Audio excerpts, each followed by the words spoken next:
여러분, 제가 얼마 전에 에어팟 4를 샀거든요. 그런데 이 상품을 사려고 제가 쿠팡에 들어갔어요. 정확히 에어팟 4와 모델명인 MXP93KHA를 검색했습니다. 로켓 배송 보니까 24만 원이에요. 근데 로켓 배송 밑에 보니까 15만 원짜리가 있는 거예요.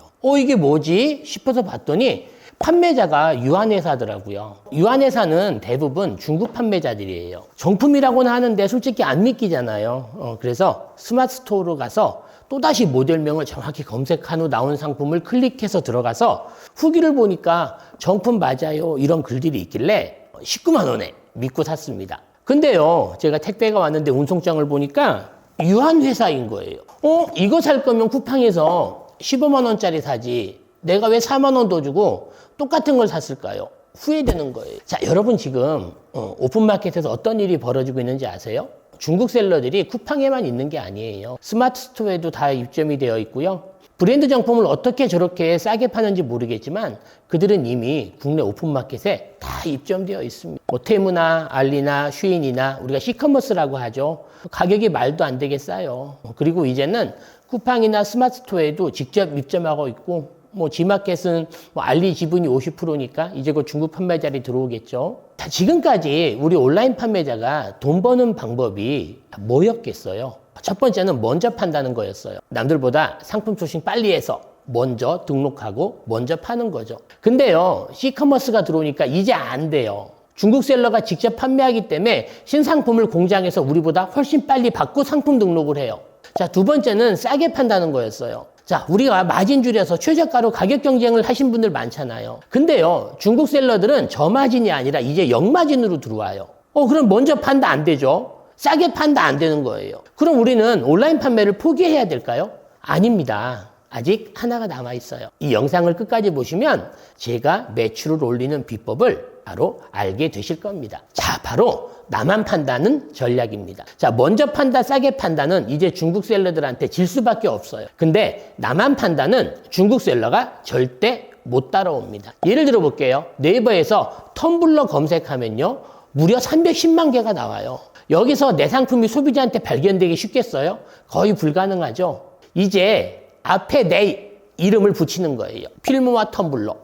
이렇게 검색하면 내 상품밖에 안 나오잖아요. 이게 나만 판다예요. 나만 파는 상품, 그게 바로 브랜드를 갖게 되는 거고요. 일반적으로 브랜드라면 누구나 아는 대기업, 돈이 많이 드는 그런 브랜드를 생각할 거예요. 하지만 스몰 브랜드는요, 자기 제품만의 확고한 컨셉을 가지고 특별한 제품력을 바탕으로 고객과 성장하며 소통하는 그런 브랜드를 스몰 브랜드라고 이야기를 합니다. 좀 더 쉽게 예를 들어 볼까요? 마녀공장 아시죠? 지금은 유명하지만 시작은 작은 화장품 셀러였어요. 피부 자극 없는 클렌징 오일이라는 컨셉 하나로 시작을 했고요. 이분들은 대기업처럼 모든 화장품을 만든 게 아니에요. 클렌징 오일 하나에 집중했어요. 민감한 피부도 쓸 수 있는 순한 클렌징. 이 철학 하나로 팬이 생기고 입소문 나고 지금은 글로벌 브랜드가 된 거고요. 두 번째 라운드랩도 한번 볼게요. 독도 토너라는 상품 하나로 시작을 했어요. 독도 심층수로 만든 저자극 토너. 바로 이 컨셉이 먹힌 거예요. 처음엔 스마트 스토어에서 팔았고요. 지금은 올리브영 1등 상품이 됐어요. 자, 마녀공장도 라운드랩도 처음엔 우리랑 똑같은 작은 셀러, 작은 제조업체였어요. 그런데 스몰 브랜드를 만들었기 때문에 살아남은 거예요. 자, 그럼 우리는 지금 내 상품이 없는 위탁셀러인데, 작은 제조회사인데 스몰 브랜드는 어떻게 만들 수 있을까요? 제가 그 순서를 전부 알려드릴 거예요. 이 영상에 좋아요와 구독을 눌러주시고 고정 댓글에 신청서에 이메일 주소를 써주시면 위탁 판매자분들이 상품 소싱이나 또 제조사에서 상품 기획을 할 때 가장 필요한 필수 프로그램을 선착순 100명께만 보내드리도록 하겠습니다. 자, 그럼 지금부터 초보자도 따라할 수 있는 내 상품으로 만드는 스몰 브랜드 7단계 공식을 알려드릴게요. 자, 오늘은 여름 팔토시를 예시로 처음부터 끝까지 제가 한번 보여드리도록 하겠습니다. 자, 1단계는요, 카테고리를 결정해야 돼요. 스몰 브랜드의 시작은요, 판매자인 나로부터 시작해야 됩니다. 내가 모르는 분야에서는 브랜드가 절대 안 나와요. 억지로 아는 척 하는 건 이제 소비자들이 다 알거든요. 첫 번째, 내가 좋아하는 거. 좋아하는 게 어떤 건지 모르신다고요? 돈 안 받아도 찾아보는 분야가 뭐예요? 주말에 유튜브를 뭘 보세요? 그게 여러분들이 좋아하는 분야예요. 두 번째, 내가 잘 아는 거. 자, 직업이나 전공으로 오래 해온 분야가 어떤 거예요? 남들보다 깊이 아는 게 있잖아요. 그게 여러분들이 잘 아는 분야예요. 자, 세 번째, 내가 경험한 것. 자, 육아 해봤으면 육아용품 팔면 되고요. 다이어트 해봤으면 다이어트 식품 팔면 돼요. 알기 때문에. 직접 겪어봤으니까 진짜 뭐가 필요한지 소비자의 마음을 알 수 있잖아. 제가 수강생 한 분과 상품 소싱에 대한 컨설팅을 한 적이 있습니다. 그분이 어떤 상품 파냐 보니까 로켓크로스로 빨래 집게 등 생활 잡화를 팔고 계신 거예요. 그래서 왜 빨래 집게를 파세요? 라고 여쭤봤어요. 그랬더니 다른 유튜브에서 들어보고 아이템 스카우트나 다른 프로그램에서 키워드를 찾았는데 이 빨래 집게가 잘 팔릴 것 같아서 라고 말씀하시더라고요. 자, 근데 이분과 이야기를 해보니까 이분은 자전거를 취미로 10년 이상 타셨더라고요. 그래서 당장 말씀드렸어요. 대표님, 빨래 집게 하지 마시고요. 자전거 용품 카테고리로 바꾸세요. 10년 경력의 라이더가 추천하는 자전거 용품. 이게 브랜드가 되는 시작인 거예요. 자, 위탁 판매도 상품 제조도 마찬가지예요. 자, 무조건 키워드부터 뽑지 말고 맨 처음 나와 관계 있는 카테고리부터 시작하는 게 첫 번째입니다. 자, 2단계는요. 대표 키워드 결정하는 거예요. 자, 카테고리를 결정했으면 이제 대표 키워드를 결정해야 됩니다. 여기서 우리가 가장 쉽게 접근할 수 있는 대표 키워드는 고객의 문제를 해결해주는 키워드입니다. 고객은 상품을 구매할 때 문제를 해결하기 위해 구매한다고 제가 지난번 영상에서 이야기했잖아요. 자, 모르시는 분은 지난번 영상 보시면 되고요. 자, 이 문제는 트렌드와 연관이 있습니다. 지금 소비자들이 어디에 관심이 많을까? 지금 볼까요? 이제 곧 봄이 됩니다. 봄의 시작은 3월이죠. 그럼 2월에 소비자들은 봄에 필요한 상품을 구매하겠죠. 그 지표를 알아보는 게 바로 네이버 데이터 랩입니다. 자, 네이버 데이터 랩에서 스포츠 레저 분야, 스포츠 액세서리를 클릭하고 2025년 3월, 작년 3월을 조회했더니 팔토시가 6위로 나오더라고요. 자, 팔토시를 클릭해보니까 1, 2월 조회수 비슷하고 3월에 급상승해요. 자, 대부분 셀러분들은 여기까지 보고 도매몰에서 팔토시라고 키워드 검색을 해서 상품 소싱을 합니다. 자, 그러니까 안 되는 거예요. 자, 여기서 저희 엔캐터 팀에서 개발한 엔캐터 AI 에이전트를 잠깐 사용을 해볼게요. 자, 엔캐터 AI 에이전트를 실행하고 키워드 분석 프로그램을 실행하고 팔토시를 검색을 합니다. 자, 3단계 세부 키워드를 결정합니다. 자, 팔토시를 검색하면 지금 보듯이 여러 키워드가 나옵니다. 자, 그 중에 여름 팔토시, 자외선 팔토시, 쿨토시, 팔토시 등 고객의 문제를 해결하기 위해 팔토시와 관련된 여러 세부 키워드를 봅니다. 자, 그리고 하단에 내려가면서 3년간의 키워드 검색량과 상품 소싱에 필요한 모든 내용. 이것도 7단계인데요. 1단계 상품 유형, 2단계 소비자 타겟, 3단계 소비자 타겟별 상품 소싱 전략, 4단계 차별화된 예시 상품, 5단계 신뢰성 요소, 6단계 차별화된 USP 예시 5개까지, 그리고 마지막 7단계 상세 페이지 키카피까지 다 저희가 정리해드리고요. 키워드 하나만 검색하면요.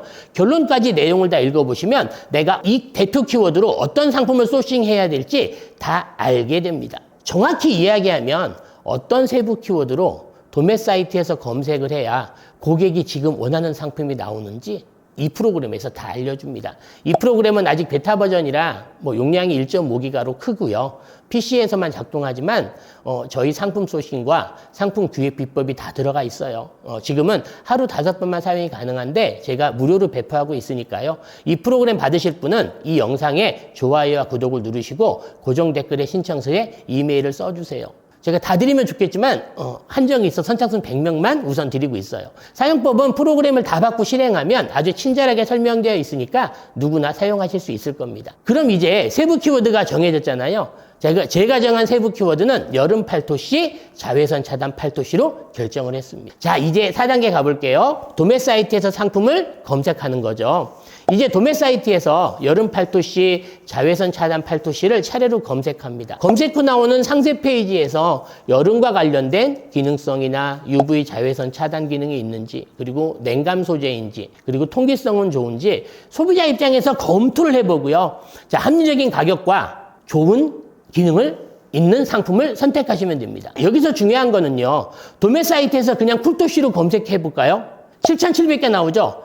이 중에 하나씩 보면서 팔상품을 소싱할 수 있을까요? 어렵죠. 자, 세부 키워드인 여름 쿨토시 몇 개 나와요? 1100개 나오고요. 자외선 차단 1160개 나와요. 내가 판매할 상품 소싱도 세부 키워드를 통해 좁히면 더 잘 팔리는 상품을 더 쉽게 볼 수가 있습니다. 이 내용이 이해가 안 되세요 하신 분들은 명상을 보시면 이해가 더 쉽게 될 겁니다. 자, 이제 이렇게 상품 판매할 상품이 결정되었어요. 스마트스토어나 쿠팡에 여름 팔토시로 상품 등록하면 나오는 경쟁자가 수십만 개예요. 스마트스토어는 19만 개네요. 이제 여기에 내 브랜드 이름을 붙이면 바로 나만 파는 상품이 되는 겁니다. 5단계예요. 브랜드 이름을 정해야 됩니다. 여름 쿨토시에 브랜드 이름을 붙여볼게요. 제가 두 가지 브랜드 이름을 제안해 드릴게요. 첫 번째는 쿨핏, 영어인 쿨과 시원함, 핏, 딱 맞는 조합이에요. 시원하면서 핏이 좋은 쿨터시라는 의미입니다. 짧고 기억하기 쉽고 기능이 바로 느껴지죠. 자, 두 번째는 선실드예요. 선, 태양과 쉴드, 방패의 조합이에요.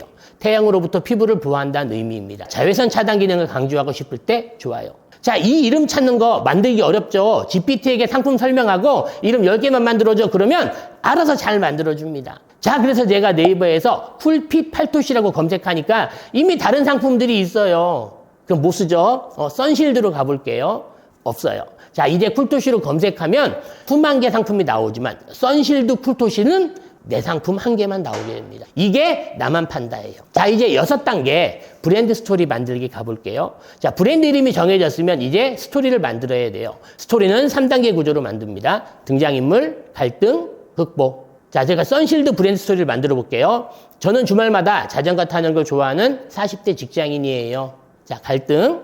근데 여름만 되면 고민이에요. 팔이 타서 반팔도 못 입고 땀이 줄줄 흘려서 불쾌하고 시중에 파는 팔토시는 너무 답답해서 오히려 더 더워요. 자외선 차단이 된다는 제품도 써봤는데 땀 차서 짓무르더라고요. 자, 마지막에 이제 극복이에요. 그래서 직접 찾았어요. UV 차단은 기본이고 냉감 소재의 통기성까지 좋은 쿨토시를. 이제 한여름에도 시원하게 라이딩 즐기고 있어요. 저처럼 야외 활동 좋아하시는 분들께 꼭 추천드리고 싶어서 선실드로 시작하게 됐습니다. 이 스토리가 상세 페이지 맨 위에 들어갑니다. 소비자는요, 스토리가 있는 브랜드를 믿어요. 자, 이제 마지막 7단계입니다. 상품명과 상세 페이지에 적용하기입니다. 상품명 예시 들어볼게요. 선실드 여름 팔토시, UV 자외선 차단, 쿨토시, 골프, 자전거, 등산. 브랜드명, 선실드가 맨 앞에, 핵심 키워드, 여름 팔토시가 바로 뒤에, 기능, UV 자외선 차단, 냉감. 자, 그 다음에 활용처, 골프, 자전거, 등산. 이렇게 상품명을 만드시면 돼요. 자, 상세 페이지 구성 볼게요. 맨 위에 브랜드 스토리 넣고요. 바로 앞에서 만든 거. 저도 야외 활동을 좋아하는데 팔토시가 다 답답해서 선실드로 제가 찾아서 판매하고 있어요. 라는 브랜드 스토리가 들어가고, 두 번째 핵심 기능 들어가고요. 세 번째, 이런 분들께 추천합니다. 들어갑니다. 자, 그리고 네 번째, 상품에 대한 상세한 스펙. 도매 사이트의 거 상세 페이지 보시면 되고, 다섯 번째, 신뢰 요소. 자외선 차단 인증서라든지 사용 후기 들어가고요. 여섯 번째, 배송이나 교환 반품 안내가 들어갑니다. 이렇게 하면 선실드 팔토시라는 나만의 스몰 브랜드 상품이 완성이 됩니다. 위에 7단계 공식을 그대로 따라서 하시면요. 위탁 판매는 상품 소싱하면 되고요. 제조사는 만들면 돼요. 소싱이나 제조나 기획은 다 동일하니까요. 위에 7단계를 반복해서 경험하다 보면 상품 소싱 시간도 빨라지고요. 잘 팔리는 상품이 보일 거예요. 자, 이제 정리해 볼게요. 오늘 여러분은 위탁셀러든 제조셀러든 내 상품으로 스몰 브랜드를 만드는 7단계 공식을 배우셨습니다. 1단계, 자, 카테고리 결정. 좋아하는 거, 잘하는 거, 경험한 거. 2단계, 대표 키워드 결정. 네이버 데이터랩에 트렌드 보시면 되고, 3단계 세부 키워드 결정. 엠캐터 AI 에이전트를 활용하시면 되고, 4단계 도매 사이트 검색. 세부 키워드의 기능성을 확인하고요. 5단계 브랜드 이름 기억하기 쉽고 컨셉이 담겨 있으면 되고, 6단계 브랜드 스토리, 등장인물, 갈등, 극복 구조. 자, 7단계 상품명과 상세 페이지에 적용하면 됩니다. 자, 마녀공장도 라운드랩도 처음엔 작은 셀러였어요. 근데 스몰 브랜드를 만들었기 때문에 지금의 자리에 있는 거예요. 저는 공부한 만큼 번다고 생각을 합니다. 제가 앞서서 된다는 걸 이렇게 증명했잖아요. 여러분도 하실 수 있어요. 오늘부터 이것만 해보세요. 하나, 내가 좋아하는 거, 잘하는 거, 경험한 것 각각 3개씩 적어보기. 둘, 네이버 데이터랩에서 그 카테고리의 트렌드 키워드 찾아보기. 셋, 제가 제공해드리는 엠캐터 AI 에이전트에서 키워드 분석을 활용해서 대표 키워드를 하루 3개씩만 검색하고 나온 내용을 한번 보세요. 이 세 가지만 해도 스몰 브랜드의 반은 완성된 겁니다. 이 영상이 도움이 되셨다면 구독과 좋아요 부탁드리고요. 이 영상에서 사용된 엔캐터 AI 에이전트는 고정 댓글에서 신청하시면 보내드리겠습니다. 자, 추후 상세 페이지 만드는 법, 키워드 찾는 법, 광고 세팅하는 법은 다음번 영상들에서 자세히 다룰게요. 자, 궁금하신 부분은 저희 유튜브 채널 소개란에 기재된 오픈 채팅방에서 언제든 질문해 주시면 저희가 실시간으로 답변을 해드립니다. 여러분, 이제 중국 셀러와 가격으로 싸우지 마세요. 절대 못 이겨요. 나만의 스몰 브랜드를 만드세요. 브랜드가 있으면 가격 경쟁 안 해도 돼요. 쿠팡이 아이템 위너도 내 브랜드로 상표권이 있으면 묶여도 풀 수 있잖아요. 그렇게 계속 내 브랜드가 노출이 되고 구매가 일어나고 재구매가 일어나면 소비자는 브랜드로 생각하고 브랜드를 사는 거예요. 그럼 중국 셀러가 아무리 와도 나만 파는 상품은 못 뺏어가요. 우리 셀러는 공부한 만큼 매출이 늘어납니다. 자, 다음번 영상에서 뵙겠습니다. 감사합니다.